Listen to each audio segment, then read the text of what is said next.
अघोरी या नागा सागा साधु अघोरी या नागा साधु कौन है ये? अघोरी और नागा साधु में क्या फ़र्क होता है? नमस्कार दोस्तों, आशा करती हूँ आप सभी लोग स्वस्थ होंगे। दोस्तों, अक्सर नागा और अघोरी साधु को एक ही मान लिया जाता है, लेकिन दोनों में एक दूसरे से काफ़ी अलग होते हैं। दोनों एक ही भगवान की पूजा करते हैं, लेकिन इनकी जीवन शैली में कुछ फ़र्क होता है, जिसे आज हम आपको बताएंगे। अघोरी और नागा साधु में क्या फ़र्क होता है, आइए जानते हैं। दोस्तों, दुनिया के सबसे बड़े धार्मिक मेले महाकुंभ की संगम नगरी प्रयागराज में शुरुआत हो चुकी है। इस महाकुंभ में भाग लेने के लिए देश और विदेश के कोने-कोने से नागा साधु और अघोरी साधु भी पहुंचे हैं। अक्सर नागा और अघोरी साधु को एक ही मान लिया जाता है, लेकिन आज हम आपको इसके बीच का वो फ़र्क बताएंगे जिसके बारे में आपको शायद ही पता हो।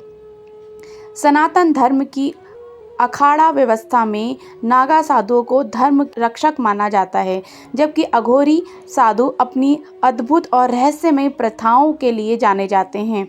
हालांकि इन दोनों के तप करने के तरीके, जीवन शैली, ध्यान और आहार में भिन्नता होती है, लेकिन यह सत्य है कि दोनों ही शिव की आराधना में संलग्न करते हैं। 12 वर्षों की कठोर तपस्या, नागा साधुओं और अघोरी बाबाओं की अत्यंत कठिन परीक्षाओं का सामना करना पड़ता है। साधु बनने के लिए इन्हें लगभग 12 वर्षों की कठोर तपस्या करनी पड़ती है।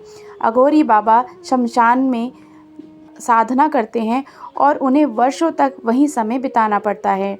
धर्म के रक्षक नागा साधु। नागा शब्द की उत्पत्ति के संबंध में कुछ विद्वानों का मानना है कि यह संस्कृत के नागा से आया है। इसका अर्थ पहाड़ होता है। नागा साधु का मुख्य उद्देश्य धर्म की रक्षा करना और शास्त्रों के ज्ञान में निपुण होना है। वे अखाड़ों से जुड़े हुए होते हैं और समाज की सेवा करते हैं, साथ ही धर्म का प्रचार भी करते हैं। ये साधु अपनी कठोर तपस्या और शारीरिक शक्ति के लिए जाने जाते हैं। नागा साधु अपने शरीर पर हवन की भभूत लगाते हैं और नागा साधु धर्म का और समाज के लिए काम करते हैं। नागा साधु जिस भभूत को शरीर पर लगाते हैं, वो लंबी प्रक्रिया के बाद तैयार होती है। हवन कुंड में पीपल, पाखड़, रसाला, बेलपत्र, केला व गऊ के गोबर को भस्म करते हैं, जिसके बाद जाकर वो भभूत तैयार होती है। वहीं अगर अघोरी साधुओं की बात करें, अघोरी साधु की खास निशानी अघोरी शब्द का अर्थ संस्कृत में निर्भय होने की ओर होता है। अघोरी साधुओं को भगवान शिव का अनंत भक्त माना जाता है। वे हमेशा अपने साथ एक मानव खोपड़ी रखते हैं, जो उनकी भक्ति का प्रतीक होता है। भगवान दत्तात्रेय को अघोरी संतों का गुरु माना जाता है, जिसे शिव, विष्णु और ब्रह्मा का अवतार कहा जाता है।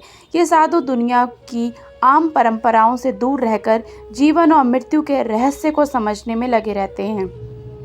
अघोरी साधु अपने ध्यान में लीन रहते हैं और केवल भगवान शिव की पूजा करते हैं। इन्हें नागा साधु की तरह समाज से कुछ भी लेना देना नहीं होता।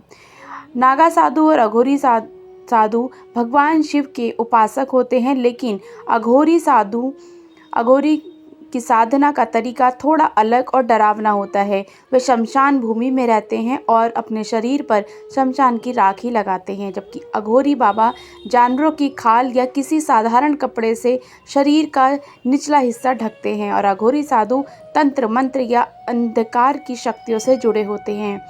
अघोरी साधु शिव के भैरव रूप की पूजा करते हैं। ये शमशान में रहकर शव साधना करते हैं, जबकि नागा साधु वन, गुफा और पहाड़ों पर रहते हैं, योग और ध्यान करते हैं। नागा साधु शिव के वैरागी रूप की पूजा करते हैं और नागा साधु धर्म और समाज की रक्षा के लिए प्रतिबद्ध होते हैं। नागा साधु बनने के लिए गुरु की दीक्षा लेनी होती है। नागा साधु सोने के लिए पलंग या खाट का इस्तेमाल नहीं करते। दोस्तों, आपको ये अद्भुत और अनोखी जानकारी कैसी लगी, प्लीज़ कमेंट करके ज़रूर बताइएगा और वीडियो को अंत तक देखने के लिए आपका बहुत बहुत धन्यवाद।